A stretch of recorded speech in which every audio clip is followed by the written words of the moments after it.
It's 12:02, so why don't we get started? Welcome to everyone. My name is Bradley Flam.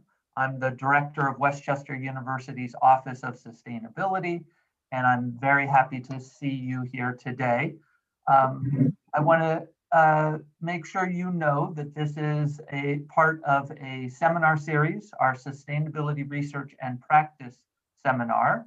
We have 12 presentations throughout the semester. This is the 5th of 12, so there will be 7 more. If you haven't had a chance to join us before, please go to the Office of Sustainability's website and you'll get a listing of the entire program for the semester. We've had some just fascinating, captivating, provocative presentations so far, and we expect that to continue with all of the presentations this semester. This is a jointly sponsored seminar series. Our office, along with the Office for Research and Sponsored Programs, the Office for Distance Learning and Innovation, and the Sustainability Council's Scholarly and Creative Activities Committee.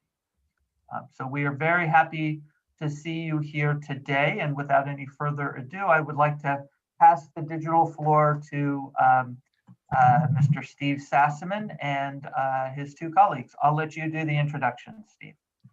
All right, perfect. There we go. There it is. Nice. All right.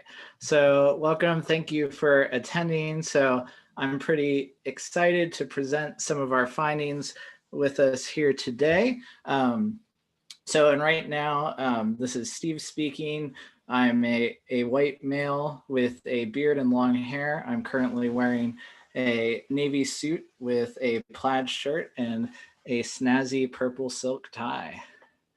And before we get into our presentation itself, we have to acknowledge that much of this research took place, as well as many of the presentations here on the traditional lands of the Lenni Lenape people. So Westchester University is part of the traditional territory of the Lepe Honig. And the Lenape people have not only lived in harmony with one another upon this territory, but continue to flourish on these lands. So many of us think that everyone was displaced by our genocide and our forced removal, but I would like to recognize that the people are still here. So, and that's a picture of some of them from the Delaware tribe of the Lenape people. And we are currently working to develop that and foster a better relationship with that land. So really important to acknowledge this space that we now occupy as we continually learn from one another. And before we get into it, we have 3 presenters today. So we're all cisgender white men talking about masculinity. So coming at it from the perspective of white men, we do have a liberal political ideology. So part of this component is talking about political affiliation. So I do just want to acknowledge that's the lens at which we're coming from, even though as we get into the scientific pieces of this session, we will talk through that we are coming from it from an objective lens and standpoint. But it's important to acknowledge that that's our background. We are all, I'm currently finished a doctoral program, but my other 2 co-researchers, co-learners are minted with PhDs. So that's important to acknowledge as well. All right, so to talk about it, we're going to kick it off here. So we're looking specifically at the Anthropocene and the impact of that. So many of you, if you're familiar with research or communication on climate change, we talk a lot about the anthropogenic or the human-created approaches. So we added the M here because really the driving factor is that it really stems from that patriarchal view. This is a great meme that I found on the interwebs, but talking about all the problems really stem from the exploitive, capitalist, heteropatriarchal, toxic masculinity. So toxic masculinity is a term that gets thrown around a lot. And it's tending to be a little bit overused. We also see it, Tucker Carlson loves to use it as an argument and talk about, oh no, not toxic masculinity again.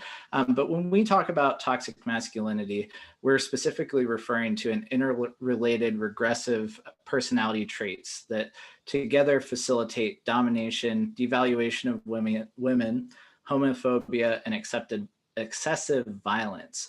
And specifically when we're talking about how this impacts climate change, we're talking about that othering process of nature as well. So the viewpoint that stems from this ideology, which is the dominant ideology, there's lots of intersection when we think about white supremacy coming from this, is really that there's this othering process. So everything other than an affluent, able-bodied white male is a resource for us to take advantage of and abuse. And we look specifically at a lot of critical factors that this is driving. So we see here, this is Boris Johnson here throwing a ball, but we know that Brexit is another ongoing issue. I'm currently having direct economic impacts from Brexit. As one of my hobbies comes from a company that manufactures paints and other miniatures in England, and because of tariffs and things like that have expired because of that, we need to get away from others and have our own identity here. That's creating lots of harmful factors, and we see a rise in jingoism. So that's hyper patriotism. So that individualism, we saw that with the ongoing Trumpism, which thankfully we have a transition, but that is still a clear ongoing problem. We saw that with the failed coup attempt on the Capitol just a few weeks ago, a month ago now. I don't know what time is now in our COVID world, but and we see that too with our the ongoing issues with mask use and things like that. That drive for individual freedom over the collective good. So that's a really big challenge, and that's driven by that masculine toxicity idea.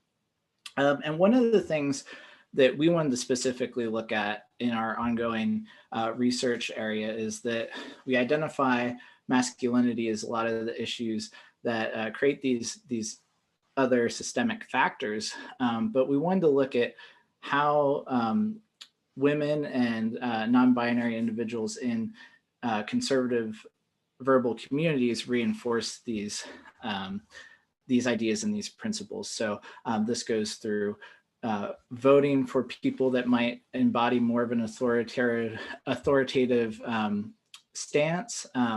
And we even see here, like this is one of my favorite images from the Amy Coney Barrett hearing, was one of the legislators, who is a white male, was like, wow, I haven't seen that you've been taking any notes or have anything there. And she held up that blank piece of paper because she didn't bring anything with her to show that she was prepared or take any of that research. So just kind of expecting to get kind of pass through with that. So that kind of reinforcement, the idea that, oh, I can just show up, I don't have to prep beforehand and all of that. And then this other image here is a woman with a sign that has the "My Body, My Choice," but so taking away some of the women's rights initiatives to talk about not using a mask because we're infringing on freedom. So really important to consider as we go through this. So now I'm going to kick it over to Scott, who's going to talk specifically about some of the climate change factors in our perceptions. Well, thank you, Steve. First of all, I'm honored to be a part of this conversation and really trying to figure out a way to bridge some of the work that Steve's doing, and with some of the work that's been done, particularly by the Yale team for climate change education, as well as the team of at George Mason University, the Center for Climate Change. And you'll see this slide up here. It says global warming, 6 Americas. And one of the kind of rules for effective communication is this notion to know your audience. And so in 2008, using nationally representative survey data on global warming beliefs, behaviors, and policy preferences in the United States, this coalition came up and published a report called Global Warming, 6 Americas. And so the survey questionnaires, they included extensive in-depth measures of public opinion on climate change beliefs, their attitudes towards climate change, and Steve, global we warming. can't see the screen. Sorry, Scott. Steve, there you go. Thank you. Risk perceptions, motivations, values, as well as their public opinion and the underlying barriers for action towards climate initiatives. And so what's fascinating about this paper is essentially it identified 6 distinct groups of Americans, each representing kind of different views, responding differently in distinct ways to global warming and climate change. Each had varied psychological, cultural, political reasons for acting or not acting to reduce green gas emissions. And what's fascinating about this is not only were they different, but they also accessed information differently. So in other words, they sought to get information from different arenas. Now, since then, the team has tracked the size, kind of the nuances as they've evolved for ongoing education about their beliefs, behaviors, and policy through this series of national surveys. So we'll drop into each one of these groups specifically. So Steve, if you wouldn't mind shifting to the alarmed. Now, the alarmed group essentially is the most worried and most engaged in the issues about global warming and climate change. They're the most worried about it. They believe in it. They're convinced that global warming is happening and it's human caused, and that it's this urgent threat. They feel that personally. This group is unlikely to change their minds. However, they're pretty set. They tend to be moderate to liberal Democrats. They typically are women, college educated, upper middle class. Not only do they follow news related articles about climate change and global warming, but they seek it out. And what's interesting about this group is that they sense that they seek their trusted information. Where they seek their information comes from scientists and from environmental organizations.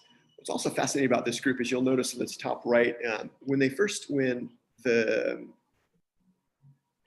in 2015, when there was kind of this first kind of culmination of this research, this group represented 12% of the population.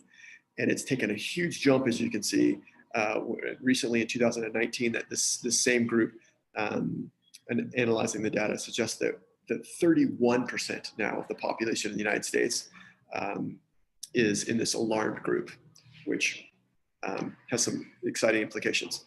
So we'll go to the next slide. And the next slide, this group is the concerned group. And they share a lot of the things that the alarm group do. They're also convinced that global warming is happening. They're less engaged personally. So they may feel like they're going to see the influences of global warming a little bit further off. So they're relatively worried. They're somewhat informed, but they also believe that there's a scientific consensus. And really, like what I was saying earlier about this group is less engaged personally. So they think this is going to happen, that they may see people starting to get harmed maybe 10 years off, versus the alarmed who think that we're seeing the effects right now. This group represents a fairly large diversity of the American population, and they use kind of the average use of media. They would also suggest that they need more information on global warming and climate change. And similarly, they find the most trusted information comes from scientists and environmental organizations. Interestingly, you'll see this group has slightly decreased in the number and the percentages. And part of that is those groups that were concerned may be moving more towards this alarmed category. All right, so we'll go to the next slide, please. This next group, the cautious group. This group, they believe that global warming is happening, but they're kind of less concerned about it. There's no sense of urgency or a thought there's a personal threat. They're somewhat informed. They believe that there's somewhat of a scientific consensus, but the effects will happen down the road. Now, this group, interestingly enough, they're somewhat unlikely to change their mind, although there's room for this group to start to be convinced one way or the other. So this might be a good target for advocacy.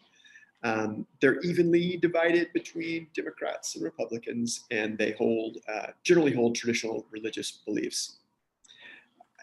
One of the things that it's interesting is this group would say that they need more information about global warming, but yet they don't seek it out. And they give the news the least amount of attention. So that's not where they get their information from. They get the most of their information from either scientists or family or friends. Okay, and again, you can see that this number has decreased. Probably the research suggests that this group is moving towards concern as more and more information, maybe even towards alarmed. So this next group, this disengaged, as we can switch the slide here. This group is now, we're kind of getting into some of the research that Steve was talking about. We're starting to kind of blend into this realm. This disengaged group haven't really put too much thought in global warming, not sure it's happening, not very informed. But this group, interestingly enough, is the most likely to change their minds. So keep that in the back of your mind. This group is the most likely to change their mind. They tend to be Democrats who are politically inactive. They have traditional religious beliefs. They're less likely to seek out information. And they equally trust scientists, family, and friends. So in some ways, for a climate education advocate like myself, this is the group that we're kind of targeting. But again, the hard part of that is that they're not seeking information. So trying to figure out a way to creatively get to this group. All right, so let's move up to the doubtful. In the doubtful group, this is kind of an interesting group. They're kind of half split between global warming is happening, global warming is not happening. Most of this group, however, believes that whatever is happening currently is natural causes. It's not human-made. There's not this anthropocentric drivers to it. And if climate change is to affect us at all, it'll be way down the road. This group is unlikely to change their minds. And they also believe that there's a disagreement among scientists.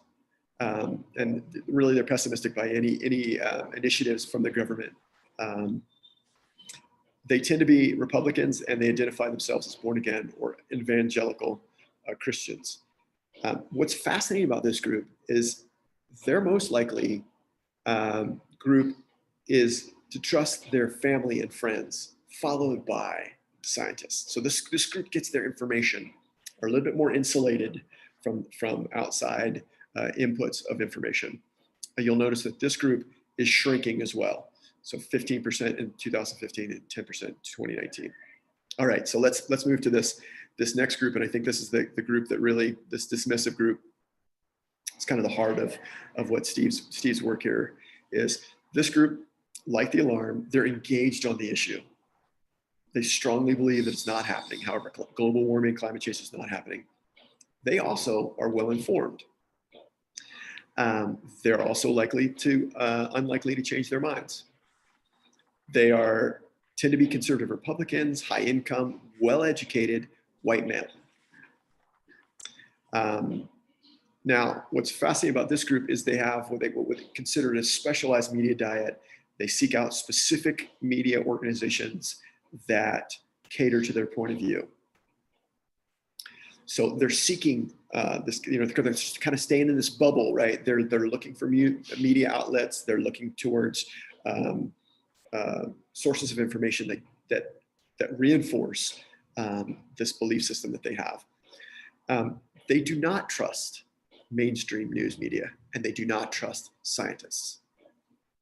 So what this means is that if you are going to give this group facts, scientific facts, they're actually going to not believe you. That's going to push them away from climate education. They're most likely going to trust their friends and family. So again, they're really insulated, and they're in taking input on climate change, and they're more likely to be influenced. Like I said, more likely to be influenced by their friends and family. So I think this is kind of getting at the heart of that group of what Steve's going to be talking about. And finally, just this last slide, just to kind of give you the overview here. They do the surveys biannually, and roughly 13 to 15,000 people across the United States get this survey. 18 or older adults. The questionnaires are self-administered, and they're web-based. And again, this is kind of just showing you the trend here. One of the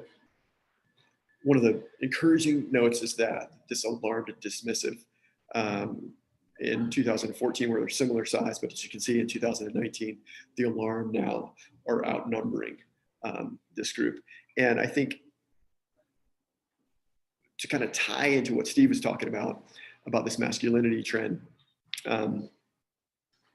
you can see that generally speaking, those of us in the United States see the world differently, particularly when it comes to global warming and climate change.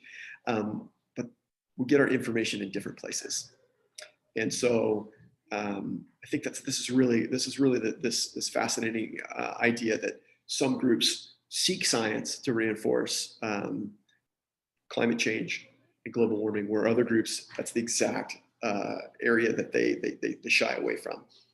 So yeah, thank you, and I think I'll turn this over to you, Steve. All right, thanks, Scott.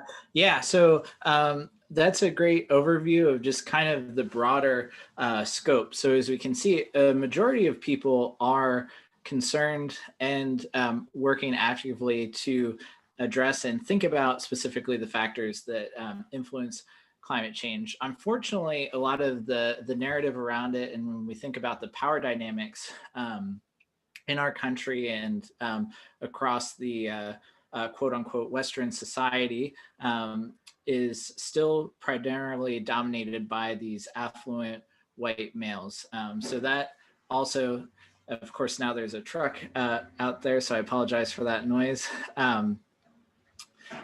So this white male effect was really coined by Dunlap and McWright. So I'm going to show some graphs of some prior research that they kind of developed to come up with. So a majority of those who identified as conservative white males actively deny climate change.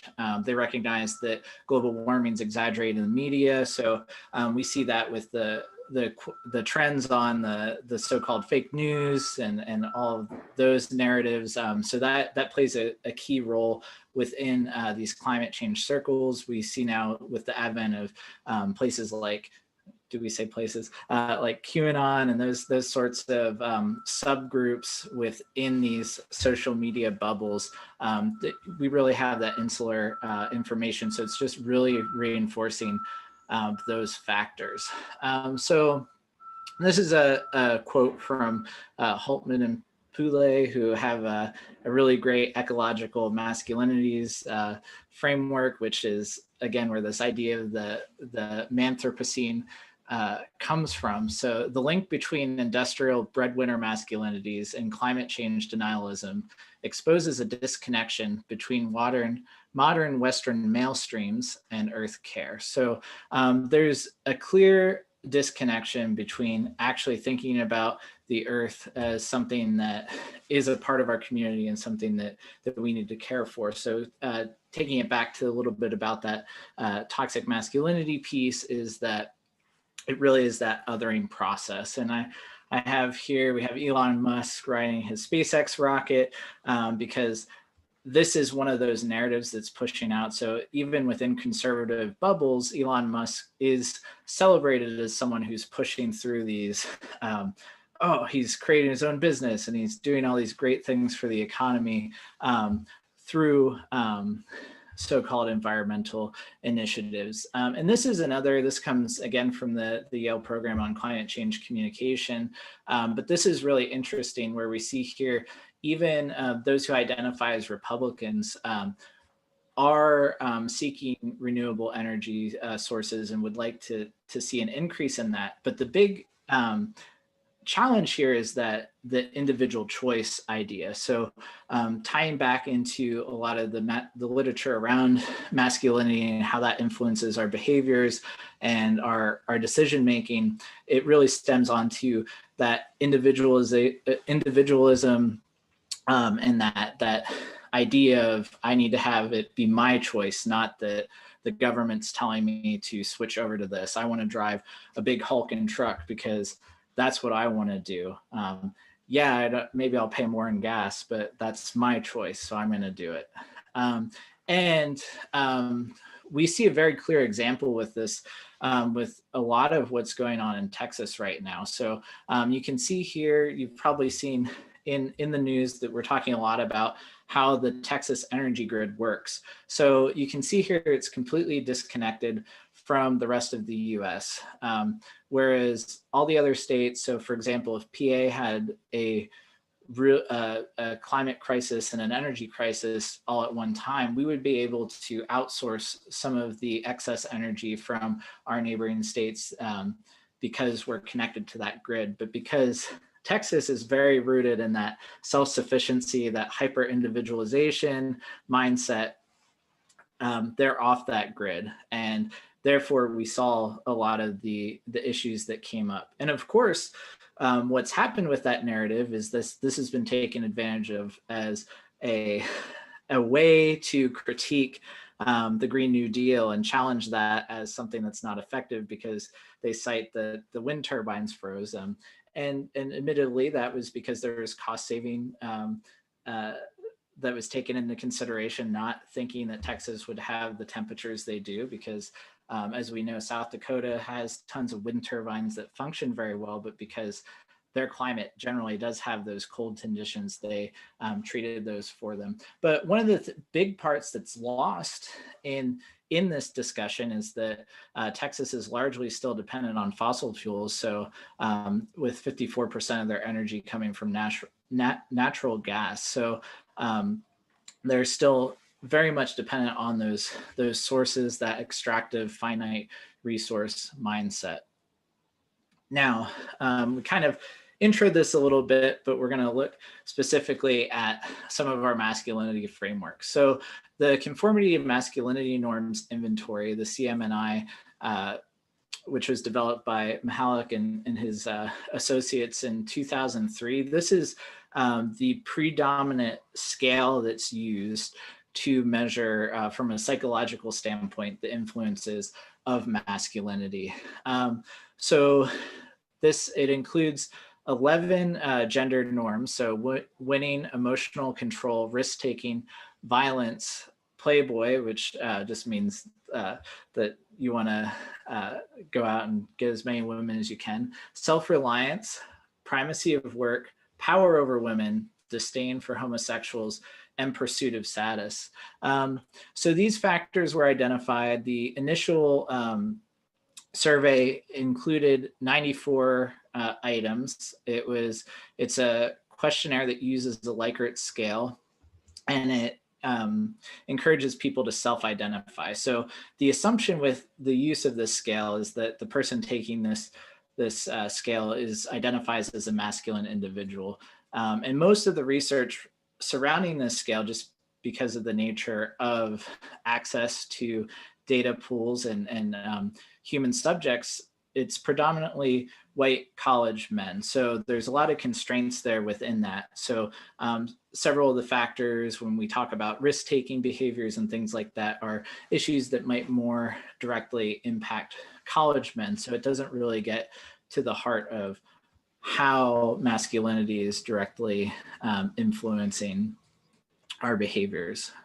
So the concept that we wanted to look at is we want to shift our aim away from that idea of hegemonic masculinity, toxic masculinity, hypermasculinity, and that negative association factor, because as I mentioned earlier, toxic masculinity, even as a term, is very off-putting. So it's utilized by those in that dismissive group to further dismiss, oh, I'm being attacked for being a man. I can't be proud to be a man, or like, oh, this, some of the comments I got on the survey, which I can't really share with you because they're pretty interesting, but were very defensive and felt as though individuals were being attacked. So one of the things that we wanted to look at is we want to shift that perspective away from that hyper individualization that comes from a lot of the masculine factors. So a lot of the negative outcomes when we talk about hypermasculinity or toxic masculinity or just general conformity to masculinity norms is that aversion to help seeking. It's that idea that we have to show that we're self-made, that bootstrap mentality that America is so proud of, that, oh, you can pull yourself up by your bootstraps and make something happen, really come there. So we shifted that to look at the idea of interdependent, because one of the factors that comes out even when we're talking through, and I've met with some individuals that have been in that dismissive category and have had some one-on interviews, is there really is that factor of looking for community. And that's the critical piece that I think we're missing in a lot of the conversation around how these groups such as QAnon, even people that listen to the conservative radio shows, how there's this this idea of community within them, the freedom rights groups and all sorts of things. They're really seeking community, but they don't want to say that that's what they're doing because they're still rooted in that idea of individualization and whatnot. So I'm going to pass it over to Mike now. He's going to talk through some of the specifics of our scale. So what we're really trying to do is first create a scale that was brief, so that was actually practical. Ours is only 5 items. I think the conformity to masculine norms is the main scale is about 90 something items, and so it takes at least 15 or 20 minutes, and so it's not really great for being used in like kind of everyday setting. We want it to be basic, and by basic I don't mean simple. I mean more like basic research, so fundamental. We really wanted to focus on not just how people think about risk, for example, how people think about risk affects many things in their daily life, their decision-making, their cognition, affect. And we didn't just want it to be solely focused on how they might perceive things in relation to masculinity, but just broadly, right? And so you kind of wanted to get both masculinity piece and these underlying processes of cognition, risk, and decision-making as well. We want it to be applicable, across these different areas. So we wanted to be able to show that it applies to domains or outcomes that you might not necessarily immediately think of. Oh, that makes a lot of sense in terms of masculinity. And we really wanted to be, beneficent in the sense that it's helpful. It's actually going to potentially be something that's useful that people can use as a tool in more applied settings, whether it's an educational setting, even in a corporate setting. To help maybe be both an indicator and a potential target for change. And then as kind of Steve had talked about or sort of mentioned, there's a real desire to better understand how people from different gender identities might contribute both good and bad to sort of cultural aspects that we're looking for. And so most of these scales, if not all of them, focus on men only, even though obviously other genders are going to actually provide actions that shape the environment of men and others, and really kind of reinforce or not reinforce. All right, Steve, can you change the slide? So these are our 5 items that we developed. Now, these were developed across the the studies. They were used, these 5 items were used in both studies. The first study was sort of what kind of allowed us to figure out that these were the best.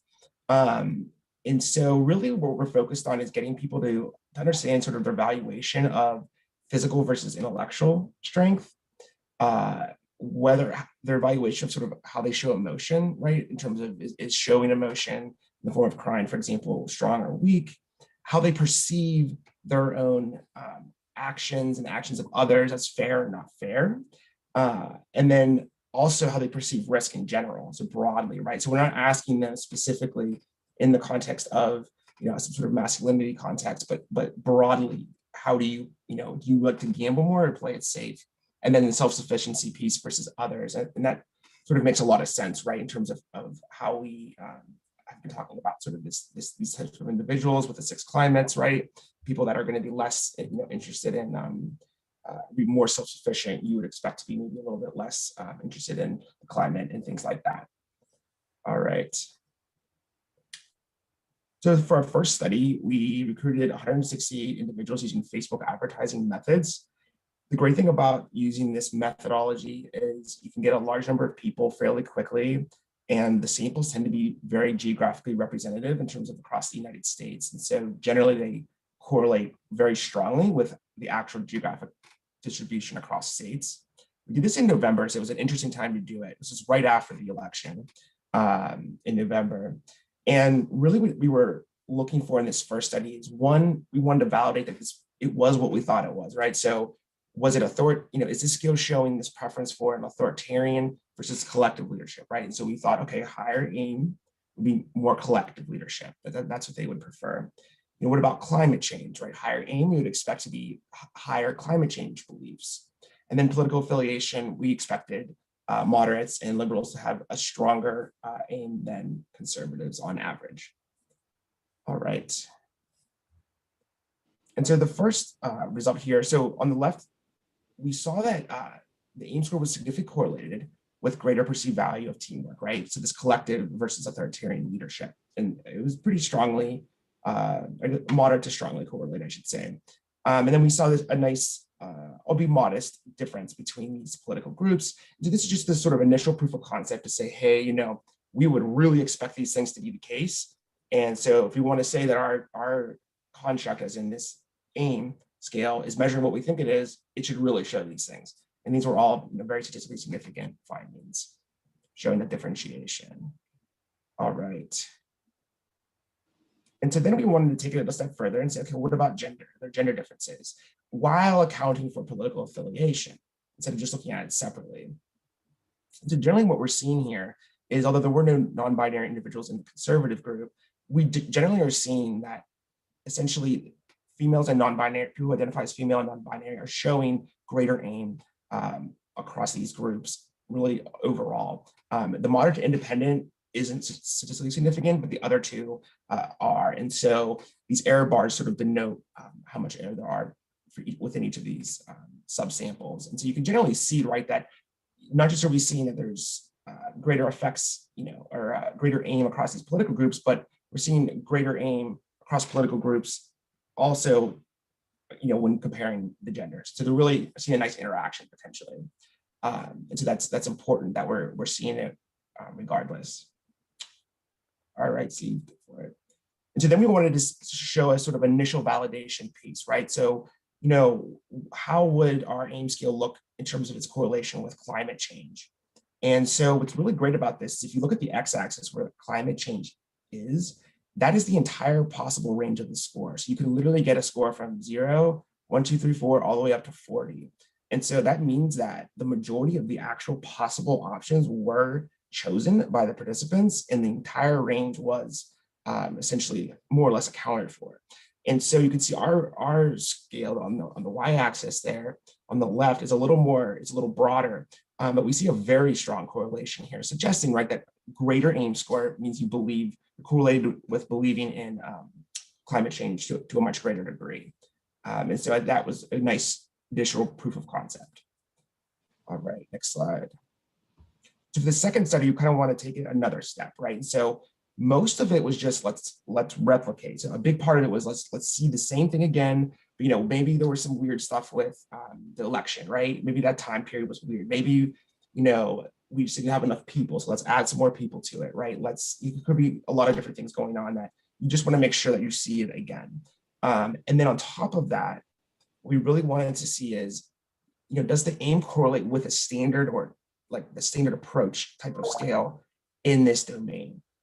In other words, is it getting at the same broad area, but then at the same time, for the second note here, does it also relate more strongly than that comparator? And in this case, we're using the comparison of the conformity to masculine norm scale, which is by far the most commonly used scale in this entire literature. And so it's sort of a tough situation when you're validating scales, because you want to show that it has this concurrent validity, right, where it's similar to scales in that domain, but at the same time, it's differentiated and ideally it's better, right? It's more strongly related to the outcomes of interest. All right, next slide. So here we see the same graph that I showed you with study 1. The findings are generally pretty similar. There's a little bit of variability relative to the first one, especially in the liberals group. You see that there's actually that individuals identified as non-binary show even higher aim score than the other two, the males and females. But generally we see the same general pattern. So that's a positive. All right, next slide. Same thing here, right? So we see almost the identical. It's actually even a stronger relationship this time.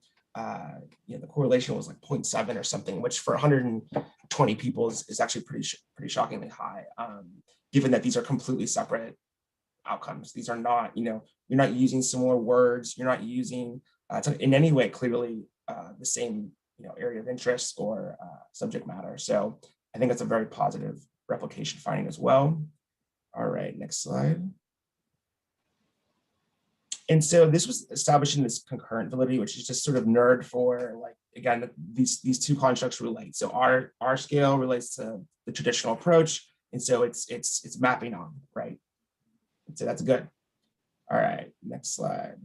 So this is sort of where we start to actually compare. And so this is what's kind of neat, is that we see that although ours does share this great relation with the climate change sum, there's really no effect at all with the masculine norms scale. And so that is really important, right? Because we're showing that, okay, not just is this, shorter, does this maybe make a little more sense, a little broader, but it's also maybe actually more going to relate to more outcomes of interest and actually be a more meaningful measure. All right, next slide. And so essentially, we could show across multiple studies that it was really predictably associated with political affiliation, gender identities, both together, the perceived value of authoritarian versus collective leadership, and climate change beliefs. We also saw, I didn't show this graph, but that our measure did a better job of relating to this perceived value of authoritarian versus collective leadership than the conformity to masculine norms. So across the two main measures that we're validating, ours had a significantly stronger relationship. We saw this in large US samples with a broad political spectrum. And we saw that our scale, the AIM scale, corresponded really well with the traditional conformity to masculine norm scale. And then, as I said before, it showed this stronger relationship with climate change beliefs and the perceived value of collective versus authoritarian leadership. All right, next slide. And so, the study wasn't perfect though, these two studies. So do you want to note limitations? It's a these are cross-sectional samples, so you can't really infer necessarily that there's causality going on here. They are obviously pretty well related, but prospective designs would be ideal, right? So trying to predict ahead of time that, to get the, our scale, the AIM scale at time 0.1, and then maybe get whatever outcome, like the climate change beliefs at time 0.2, would be a great way to sort of show that this is maybe more fundamentally related or something along those lines. We did not get the kind of racial ethnic diversity we hoped for. We made a lot of adjustments to try to, which did actually increase it some, but we only got about 10%. And we like to, and we need to do a lot better than that. And so there's some potential ways of incorporating multiple social media platforms to recruit that could facilitate that. We really didn't account for socioeconomic status. On these types of surveys, when you're not really paying people, and you're asking them about a topic of interest, they genuinely do not like being asked about employment, but especially income. They take it as often offensive or sort of invasive in terms of their privacy. And so we might have to sort of circumvent that by talking about more like employment and education focused questions. And although our sample size in terms of the broad scientific validity was actually quite good, it's not good enough to be able to combine all of these variables together in all of these different subgroups to really account and provide a sort of broad statistical model that could really start to make some larger statements about what is going on. And so that would be ideal for sort of moving forward. All right. Perfect. So considering all these frameworks, we need to think about our future directions. So again, taking it back to that AIM framework, that anchored interdependent masculinity, and identifying that concept is really finding ways to encourage more help-seeking behaviors within men so they can find positive communities and individuals. So that we see here on the image up in the right, there's a guy locked in on his phone in there really intently. One of the interesting things that we found when we were actually running the advertisement was that there were a lot of individuals who were in that dismissive group, definitely had some more conservative leaning. They all had open Facebook, so I looked at their profiles and found some scary things. But they went back. One individual actually came back 3 times to comment, to make another post within a week's time span when we were running the ad. So he's like, oh, I just thought of one other thing, and this to really come back, because he was finding validation within the other individuals who also were dismissive and kind of like, who's the darn liberal academy conducting these studies to trick me into not eating steak when I want to. So there were some really interesting comments that came from that. So how we identify ways to reconnect individuals with others. So my hypothesis within my work is really reconnecting individuals with the more than human world. So we see here, this is a great image of Jemai Hargens, who lives in LA. He actually converted his backyard into a garden. So also shifting that framework of what a good lawn looks like. So that's a big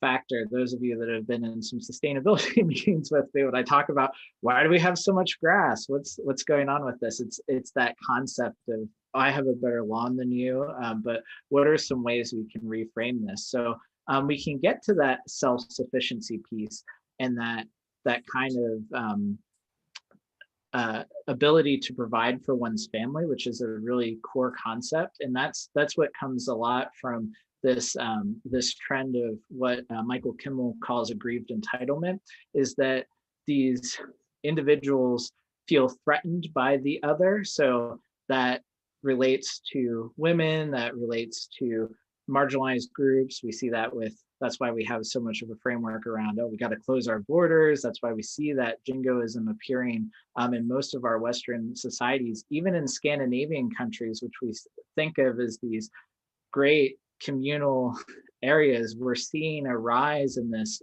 radical, more right-wing ideology that's driven a lot by this more conservative narrative of we have to be insular and we have to have that identity. So how we can find ways to, I don't want to say trick people into building community, but getting them engaged with that work so we can have that positive community. Because there's a great article, it's called Mistakenly Seeking Solitude, that talks about this framework that we're engaging in these platforms.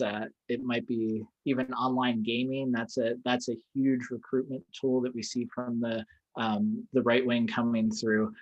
So how we can engage members in positive communities and develop better reinforcement to start thinking about those things. So I want to save some time for questions. And I do have a reference slide here, which I'll pull up real quickly, as well as our emails. So if you want to reach out to us and connect, so I have like 4 email accounts, but you can send it to my personal email just so I can keep things disconnected from my 2 jobs at Westchester now. But talk about primacy of work right there. And then there are 2 pages of references. I'm just gonna show these real quick for the purposes of the recording, but I'll be happy to send these to you. We also have a forthcoming manuscript that's going to be talking about a lot of our findings. So I'll definitely be promoting that once I actually have time to sit down and write is really what we're trying to identify. So I'm going to stop the share so we can see everyone, so we can have time for questions. Thank you very much, Steve and Scott and Michael. We're at 12:52, and if any of you need to leave right now, please don't hesitate to log off. But thanks to the 3 of you presenters for staying on for Q&A at this point. So as usual, I have some questions, but I want to step back and let others pose their questions first.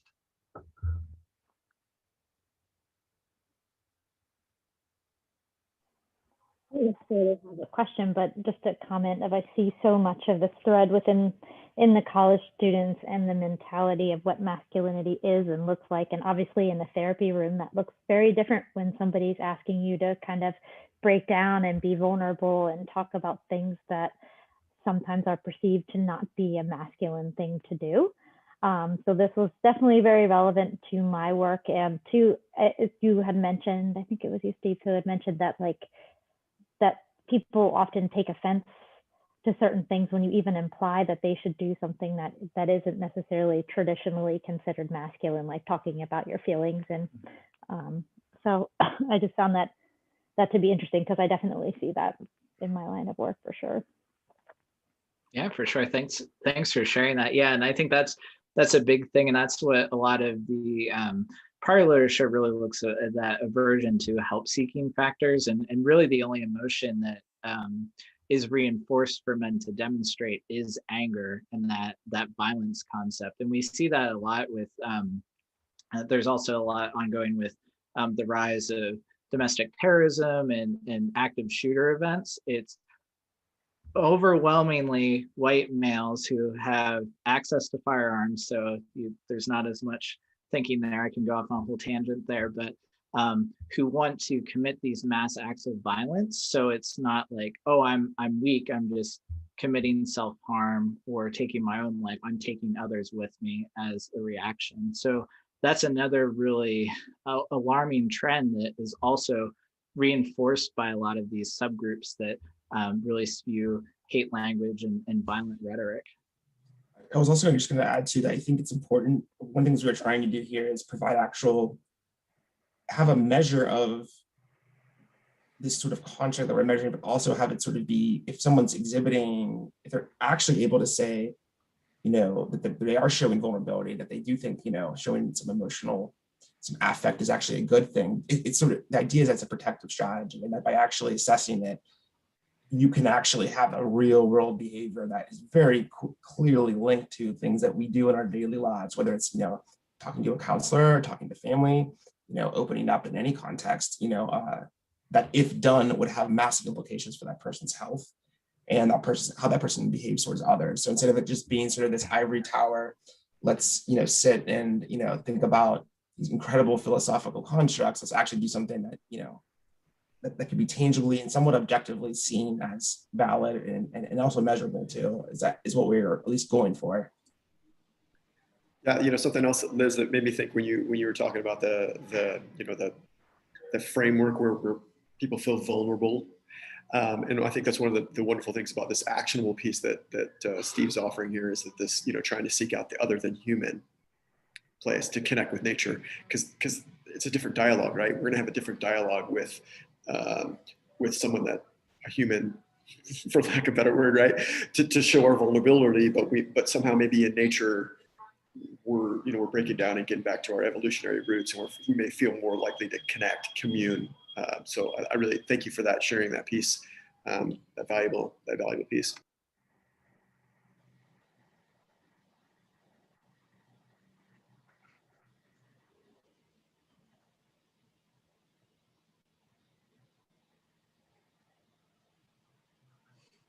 Thanks, Andrew.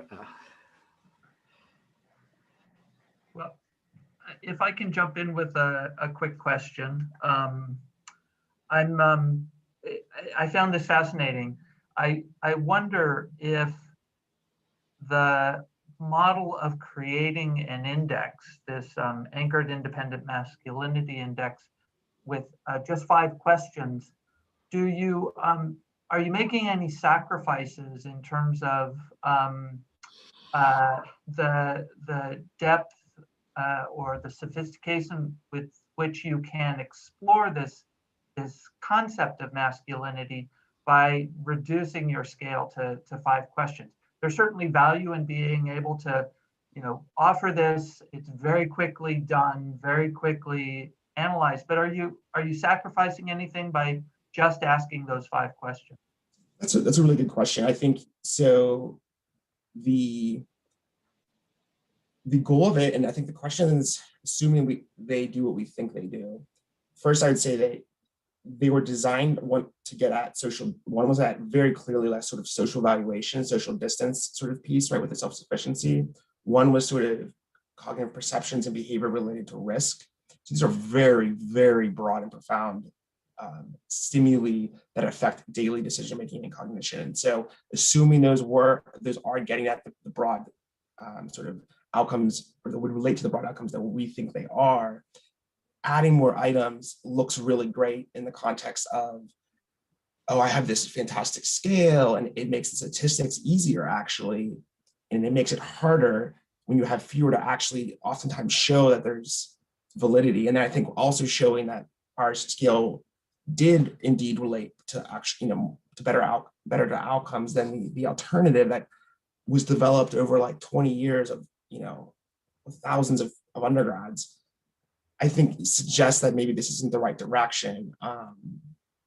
The alternative is the right direction to take. And so, that is something that, is worth, it'd be ideal to have more, but I think, again, given the emotional stuff that we're getting in there as well, I think it's hopefully that would be enough. But that is something to like consider moving forward and to hopefully evaluate and make sure we're not running up against it. So it's a good point though, like very much. And if I can pose a follow-up question, I'm curious, are there comparable scales that use the word femininity and concepts associated with, what are femininity norms, the way the conformity to masculinity norms is, or is the focus of these indices on this category we call masculine? Yeah, and there actually is. It's I think there's a few that have been used and maybe not very many studies, because honestly, what most researchers look at is that the harmful effects come from the masculine side and that conformity to masculinity in our society. So that's why most of the studies really focus on the masculinity piece and how individuals are striving for that conformity to what we have socialized as masculinity, because even the idea of interdependence, that could be viewed as a feminine trait, and that's what we see a lot with how these concepts even come up, especially with that narrative around, I'm more concerned about my personal choice than I am about the health and well-being of those around me, as we see with the anti-mask movements and even the anti-vaccine movements that happened even before this.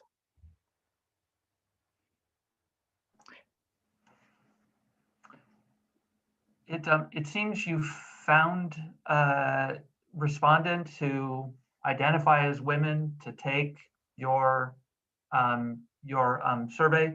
Do you think if the scale were focused on femininity, you'd have equal ease in finding men who would take that survey?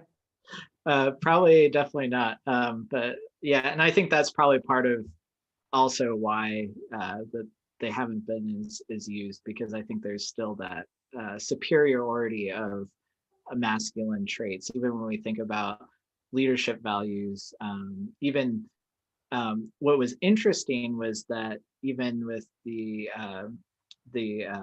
2016 election, where they were looking at, even Hillary Clinton was identified as having a lot of masculine traits, but that actually ended up being a negative factor because of, oh, this isn't what I want to see as a man. So then therefore, Trump with his more brash assertiveness and more hyper masculinity encouraged more individuals to seek out, oh, he's going to be a better leader because he's really embodies a lot of these masculinity factors, even though they are the more harmful traits. And I think that's the important consideration when we talk about these things, because self-sufficiency isn't necessarily a negative factor, because we want people to be able to be self-reliant, but it's when you get so focused on your own self-reliance that you don't want to think about others, like, oh, I want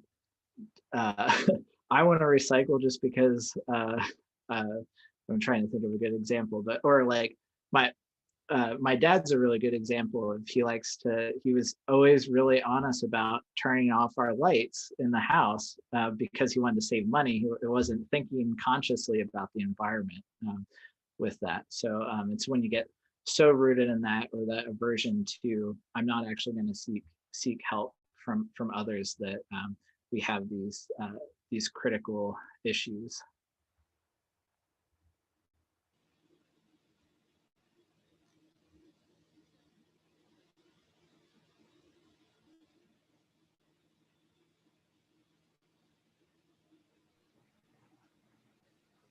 Any other questions or comments?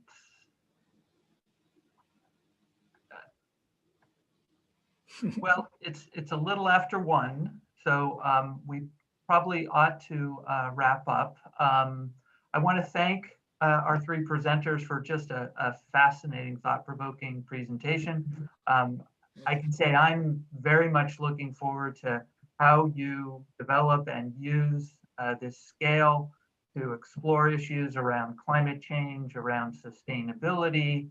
It seems like it opens up all kinds of really rich questions and possibilities. So thank you for sharing your work with us today.